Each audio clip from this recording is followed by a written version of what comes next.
میرے دوست، میرے ساتھی، السلام علیکم۔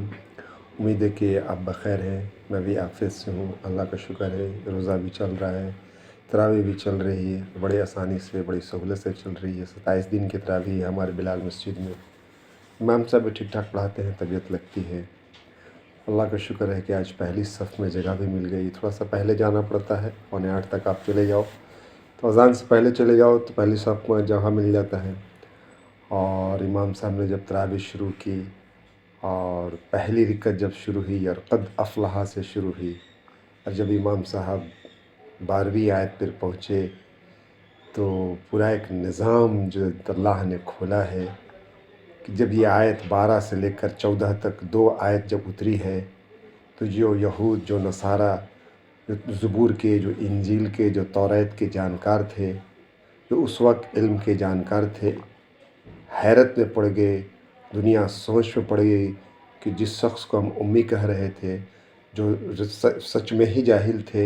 اللہ کے رسول کو لکھنا پڑھنا نہیں آتا تھا اور کوئی تربیت بھی نہیں تھی، جس کی وجہ سے کوئی تربیت نہیں تھی، لیکن جب اللہ کے رسول نے بیت اللہ میں یہ آیت پڑھی، وَلَقَدْ خَلَقْنَا الْإِنسَانَ مِنْ سُلَالَةٍ مِنْ طِينٍ ثُمَّ جَعَلْنَا نُطْفَةً فِي قَرَارٍ مَكِينٍ ثُمَّ خَلَقْنَا النُّطْفَةَ عَلَقَةً فَخَلَقْنَا الْعَلَقَةَ مُضْغَةً فَخَلَقْنَا الْمُضْغَةَ عِظَامًا فَكَسَوْنَا الْعِظَامَ لَحْمًا ثُمَّ أَنشَأْنَاهُ خَلْقًا آخَرَ فَتَبَارَكَ اللَّهُ أَحْسَنُ الْخَالِقِينَ۔ جب یہ آیت مکے والوں کو ملی، جب یہ آیت مسلمانوں کو ملی اور جب یہ آیت عام انسانوں کے پاس گزری تو صدر ہو گئے لوگ، سوچ میں پڑ گئے کہ یہ کیا اتار دیا، یہ اس آدمی نے، حضرت محمد صلی اللہ علیہ وسلم نے یہ کون سی آیت پڑھ دی۔ اس وقت انسانی تصور میں اس آیت کا جو میننگ تھا، کیونکہ عرب تھے، وہ عرب قرآن کو براہ راست سمجھ رہے تھے، اور جب اس آیت نے اپنا ترجمہ شروع کیا اور عام آدمی کے نزدیک یہ آیت جب گزری تو سوچ میں پڑ گئے۔ اس کا ترجمہ میں آپ کو بتاتا ہوں، جس کا مفہوم ہے، ترجمہ ہے کہ وَلَقَدْ خَلَقْنَا الْإِنسَانَ مِنْ سُلَالَةٍ مِنْ طِينٍ، اور ہم نے بنایا آدمی کو چنی ہوئی مٹی سے، اور ہم نے آدمی کو بنایا چنی ہوئی مٹی سے، ثُمَّ جَعَلْنَاهُ نُطْفَةً فِي قَرَارٍ مَكِينٍ، پھر ہم نے رکھا اس کو پانی کی بوند کر کے ایک جمے ہوئے ٹھکانے میں، ثُمَّ خَلَقْنَا نُطْفَةً عَلَقَةً فَخَلَقْنَا الْعَلَقَةَ مُضْغَةً فَخَلَقْنَا الْمُضْغَةَ عِظَامًا فَكَسَوْنَا الْعِظَامَ لَحْمًا۔ اب یہاں سے چل رہا ہے نطفہ، کہ پھر بنایا اس بوند سے لہو جمع ہوا، پھر بنایا اس لہو جمع ہوئے سے گوشت کی بوٹی، پھر بنایا اس بوٹی سے ہڈیاں، پھر بنایا ان ہڈیوں پر گوشت، پھر اٹھا کر کھڑا کیا اس کو ایک نئی صورت میں۔ سو بڑی برکت اللہ کی، جو سب سے بہتر بنانے والا ہے۔ پوری دنیا حیرت میں پڑ گئی، پورا اس وقت کا سائنس جو تھا حیرت میں پڑ گیا، اور اس وقت کا سائنس کیا، آج کا سائنس بھی اس آیت کو پڑھ کے حیرت میں پڑ جاتا ہے۔ آج کا سائنس بھی اس حیرت کو پڑھ کے فخر ہو جاتا ہے کہ 1400 سال پہلے انسانی تخلیق کا اتنا بہتر نظام، کہ اس انسان کو مٹی سے بنایا، چنی ہوئی مٹی سے بنایا، اور پھر ہم نے رکھا اس کو پانی کی بوند کر کے ایک جمے ہوئے ٹھکانے میں، پھر بنایا اس کو بوند سے لہو جمع ہوا، پھر بنایا اس لہو کو جمع ہوئے گوشت سے۔ تعجب لگتا ہے۔ سب سے پہلے اس انسان کو اللہ نے مٹی سے بنایا، جو غذا حاصل کر کے ایک پانی کا قطرہ بنا، اور پانی کا قطرہ ایک انسان کے رحم میں، مرد کے پاس اس کو جمایا، قرار پایا، پھر اس کو ہم نے ایک فیمیل کے اندر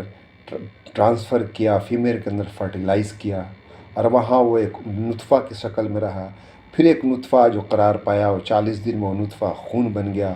پھر وہ خون ایک جمع ہوا خون بنا، پھر اس کے اندر پھر وہ جمع ہوا خون کا نطفہ گوشت کی ایک بوٹی بن گیا، پھر اس بوٹی کو ہڈیاں بنا دیا، پھر اس بوٹی میں اللہ نے اپنی قدرت کاملہ سے اس گوشت کی بوٹی کو ہڈی بنایا، اور پھر اس ہڈی کو اللہ نے ڈھانپ دیا،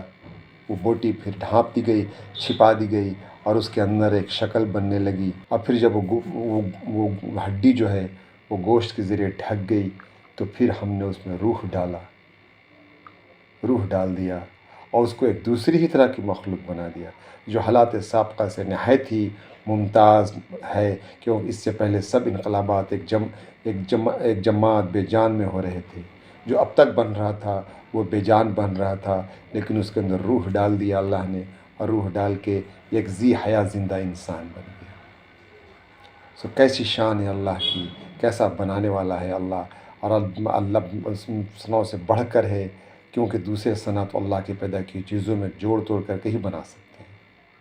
لیکن اللہ نے ایک احسن الخالقین کی طرح ایک بہترین انسان بنایا۔ کہاں وہ پانی، کہاں وہ نطفہ کا بننا، کہاں وہ جمع ہوا خون بننا، کہاں وہ گوشت کا لوتھڑا بننا، اور کہاں اس گوشت میں ہڈی ہڈی بنانا، اور اس ہڈی کو پھر گوشت سے ڈھک دینا،